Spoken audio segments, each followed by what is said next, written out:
Terjadinya banjirop merupakan fenomena banyu laut yang meluap ke permukaan sehingga menyebabkan banyu pasang dan menggenangi beberapa wilayah yang berada di bantaran sungai.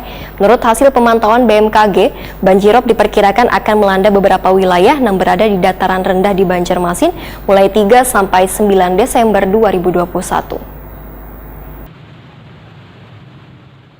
Badan Meteorologi, Klimatologi, dan Geofisika memperkirakan fenomena La Nina akan melanda sejumlah daerah di Indonesia. Salah satunya Kalimantan Selatan. Kepala Badan Penanggulangan Bencana Daerah Banjarmasin, Fahru Raji Wahyudi Prima TV, jelang tengah hari Senin 6 Desember 2021 memandahkan, terjadinya banjirop merupakan fenomena banyu laut yang meluap ke permukaan, sehingga menyebabkan banyu pasang dan menggenangi beberapa wilayah yang berada di bantaran sungai. Menurut hasil pemantauan BMKG, ujar Fahru Raji, banjirop diperkirakan akan melanda beberapa wilayah yang berada di daratan rendah di Banjarmasin mulai 3 sampai 9 Desember 2021. Namun puncak volume tingginya banyu pasang akan terjadi pada 6 Desember 2021 pukul 17.00 WITA hingga dini hari dengan ketinggian banyu 2,5 meter di atas permukaan laut. Menurut Fahru Raji, banjirop melanda 5 kecamatan di Banjarmasin. Namun wilayah terparah dengan intensitas ketinggian pasang banyu terjadi di Kecamatan Banjarmasin Selatan, Banjarmasin Barat, dan Banjarmasin Utara.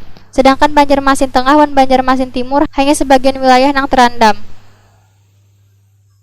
Kalau perakiraan dari BMKG lah, jadi memang banjirop apa yang terjadi tadi malam itu kan banjirop. Mungkin beberapa hari ke depan itu akan tetap berlangsung banjirop. Nah, cuman diperkirakan malam ini memang lebih tinggi daripada kemarin malam. Yang dari tadi malam kan. Jadi perkiraan mereka 2,3 yang tadi malam. Nah, malam ini kemungkinan meningkat lagi jadi 2,5. Nah, kalau tadi malam nggak dalam, malam ini barangkali lebih dalam lagi lah. Kalau berdasarkan informasi BMKG itu anomali cuaca ini kan, curah hujan yang tinggi ini itu dari tanggal 3 sampai tanggal 9 Desember itu yang tinggi lah. Mungkin setelah itu juga akan terjadi penurunan.